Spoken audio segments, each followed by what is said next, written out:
খাদিজাতুল কুবরা বলছে, ওগো নবী, আমি নবীর স্ত্রী হতে পারি গো, আমি কবরকে বড় ভয় করি। ওগো নবী, আমি সেই কবরে কেমন করে যাব? ওগো নবী, আমি খাদিজার কবরকে বড় ভয় করি গো নবী। নবীজি বলছে, খাদিজা রে, তুমি আমার জীবনের প্রথম সঙ্গিনী রে খাদিজা।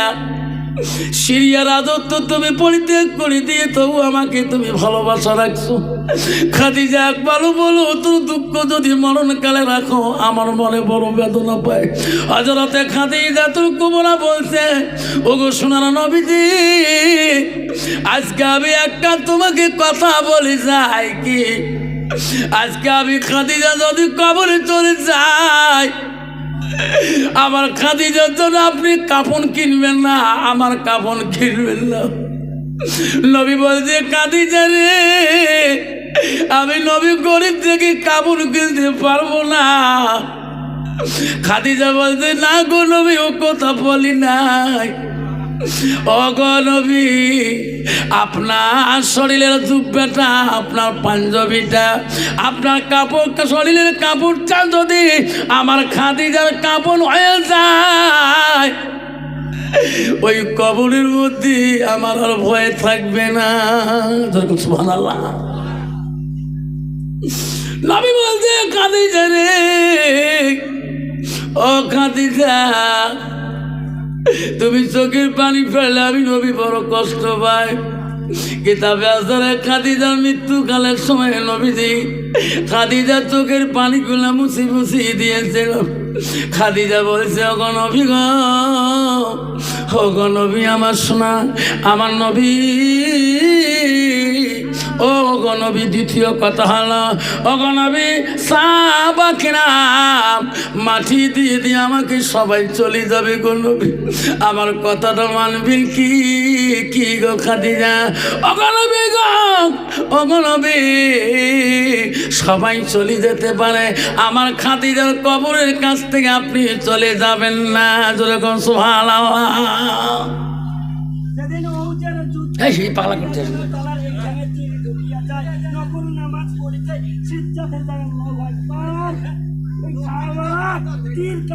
এক কমিটিকে নিয়ে যেত, ব্রেনটা টিপে হয়ে গেছে,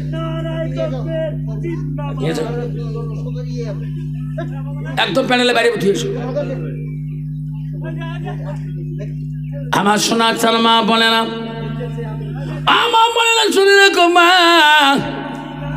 নবীর স্ত্রী হযরতে খাদিজাতুল কুবরা রাদিয়াল্লাহু আনহা, মারে খাদিজা নবীজিকে বলো, গো নবী, আমার মৃত্যুর পরে সবাই বাড়ির দিকে চলে যাবে গো নবী।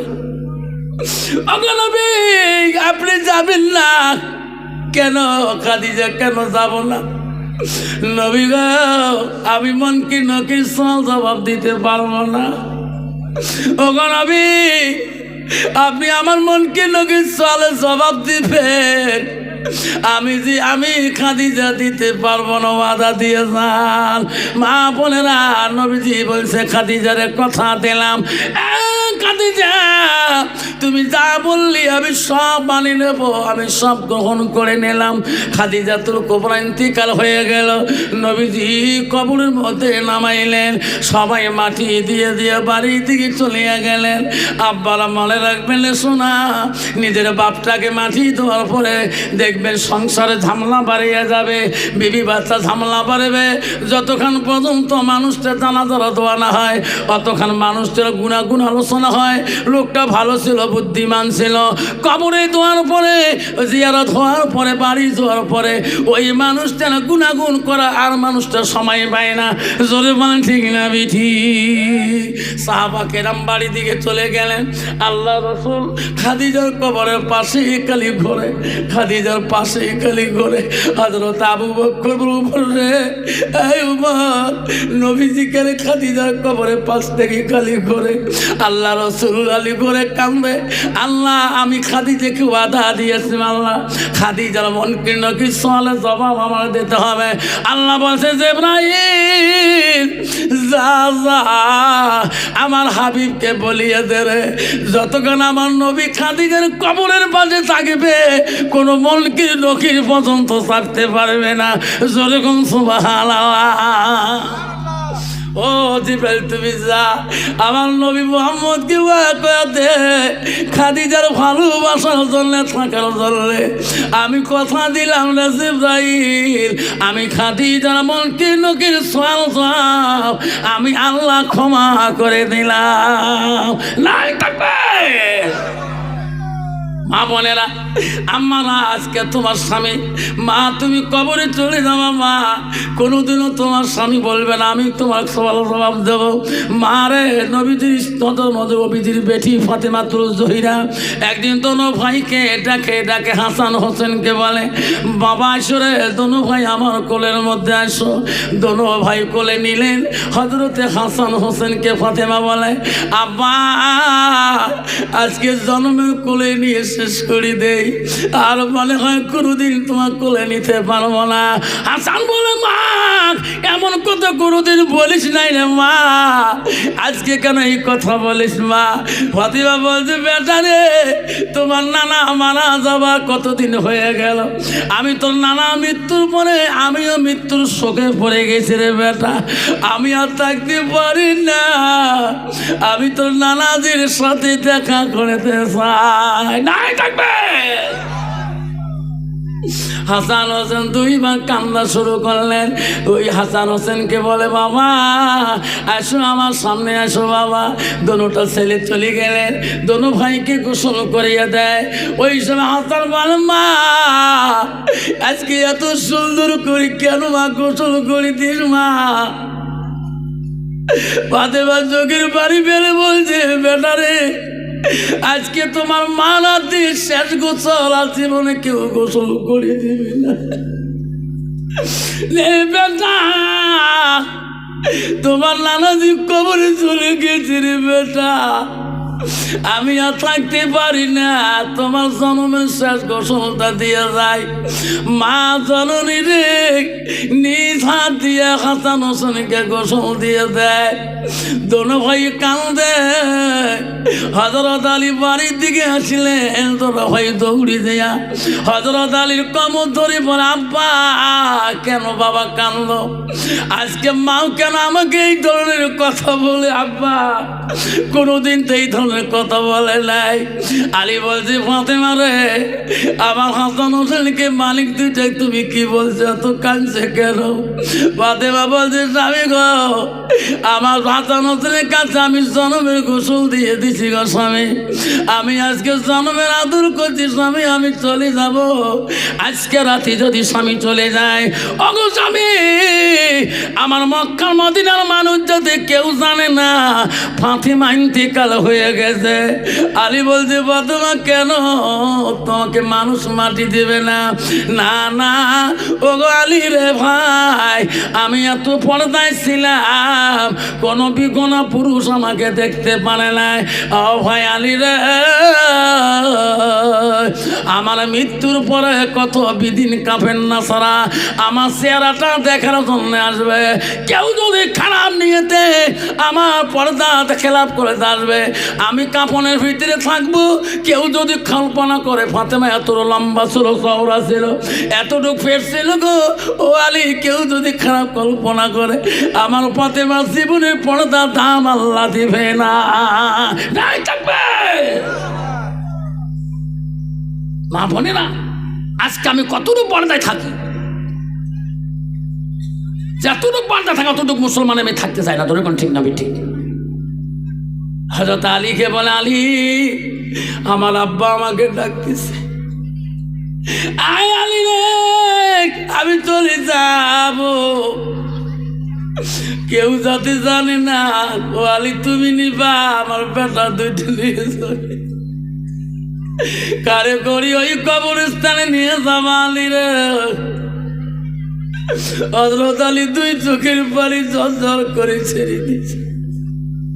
ফাতেমা তুমি এই কথা কেন বলো? ফাতেমা ওরে ফাতেমা, আমি আলী যখন বিয়ে করি নাই তখন তোর জন্য কত রাজপুত্র জমিদার আসছিল বিয়ে করার জন্য। ফাতেমা, তুমি কারো কাছে রাজি ছিলি না, তোমার আব্বা পর্যন্ত রাজি ছিল না। আমি আলী করি জীবনে তো শান্তি মতন খোয়াইতে পারলাম না, জীবনে কোনোদিন শান্তি মতন তোকে পরনের কাপড় দিতে পারলাম না। আয় ফাতেমা, আজকে তো জীবনটা কষ্টই চলে গেল না। ফাতেমা বল, আজকে তোর কি খাবার মন চলে? ফাতেমা, মা বোনেরা শুনে রাখো, হযরতে ফাতেমা মৃত্যুকালের সময় আলীকে বললেন, আলী রে, আমার কবর তুমি রেডি করো, আমি যাবার সময় হয়ে গেছে। হযরতে ফাতেমার কবর একজন সাহাবী করেছিলেন, খবর দিলেন তার চাচার নাম আবু যর গফফারী রাদিয়াল্লাহু আনহু। আবু যরকে হযরত আলী বলেন, চাচা তোমার বউমার কবরটা রেডি করো। হযরত আবু যর গফফারী ফাতেমার কবরটাকে খোঁড়াকায় শুরু করলেন, একাই সুন্দর করে আবু যর গফফারী এত সুন্দর করে সবরটা বানাইয়া তুলেন। ফাতেমার লাশ এখনো আসে নাই। আবু যর গফফারী বলে, কবর জানি নাকি আজকে এখানে কি থাকবে রে কবর, তুমি বুঝলি না?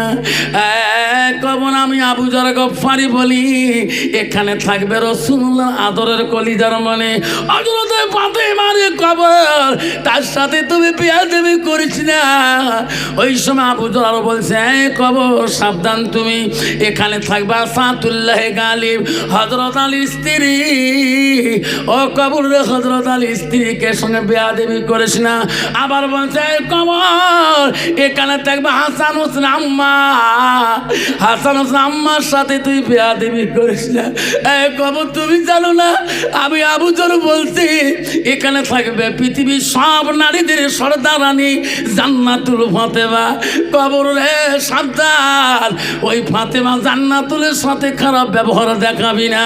সঙ্গে সঙ্গে কিতাবে আছে রে, ফাতেমার কবর থেকে আওয়াজ আসি গেছে, আবু যর আমি কবর বলছি, খবরদার আমার কাছে জোরে চিক করে কথা বলবি না রে। আবু যর, আমি নবীর বেটিকে চিনি না, আমি হযরত আলীর স্ত্রীকে চিনি না, আমি ফাতেমাকে চিনি না, আমি নারীদের সর্দারানীকে চিনি না, আমি হাসান হোসেন মাকে চিনি না রে আবু যর, আমি শুধু চিনি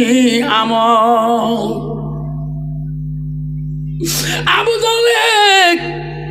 আমল যদি ভালো হয়, আমার কবরের ব্যবহারটা ভালোভাবে, আমল যদি বিটি কয়া যায় আবু যর, নবীর বেটি ফাতেমা হলে ডান দিকে হার বাম দিকে চলে যাবে। আমি কবর কাউকে পরোয়া করি না। মা বোনেরা আমার চলে রেখো মা, আল্লাহ রসুল বলে যা মা তালের আমার নবী বললেন, মানুষের মৃত্যুর পরে মানুষের সৎ আমলগুলা, নেক আমলগুলা কবরে গেলে বন্ধ হয়ে যায়। রসুল বলে ইল্লা মিন সালাসাতিন, তিনটা আমল কবরবাসীর জন্য বন্ধ হয় না, নাই থাকবে। আব্বাজন আমার কয়টা আমলের কথা রসুল বলল, বুখারী মুসলিম হাদিস, কয়টা আমলের কথা বলে? ইল্লা মিন সালাসাতিন, নবী বলল পৃথিবীর সব আমল বন্ধ হয়ে যাবে, ইল্লা মিন সালাসাতিন, তিনটা আমল কবরবাসীর জন্য আল্লাহ বন্ধ করবে না। এই তিনটা আমল কি রসুল বললেন? সাদাকাতুল জানিয়া আলমিহি আনতাবাহু বিহি সাইয়ান আওলাদুন সালিহুন ইয়াদুলাহু। নবী বললেন, যারা সন্তান পৃথিবীতে হবে গো, ওই বাবার নামে, দাদার নামে, দাদির নামে ওই সাদকা জারিয়া দান খয়রাত করে দিয়ে দিবে। আল্লাহ রসুল বাইল মিহিয়ান তাবাহু বিহি সাইয়ান, যারা এলেম শিখি অপরকে শিক্ষা দান করবে, তার সওয়াবটা বাবা মা বসে বসে কবরের মধ্যে পাবে।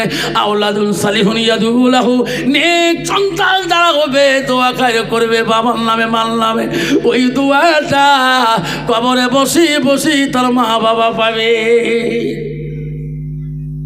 আব্বাজন আমার আজকে কারখানা মা নাই গো, বাবা নাই গো, আজকে বিষ্কোয়া কবরস্থানের মধ্যে জল মা গেছে, বাড়ির পাশে কাঁদছে, বাড়িতে বাগানের তলে মা পড়ে আছে গো, বাবা পড়ে আছে গো। ওই বাবার কবরের পাশে যাই, সারা জীবন যদি হাউ করে কাঁদ, কোনোদিন তোর আব্বাটা শুনে দিবে না, কোনোদিন তোর তোমার মাটা শুনে দেবে না।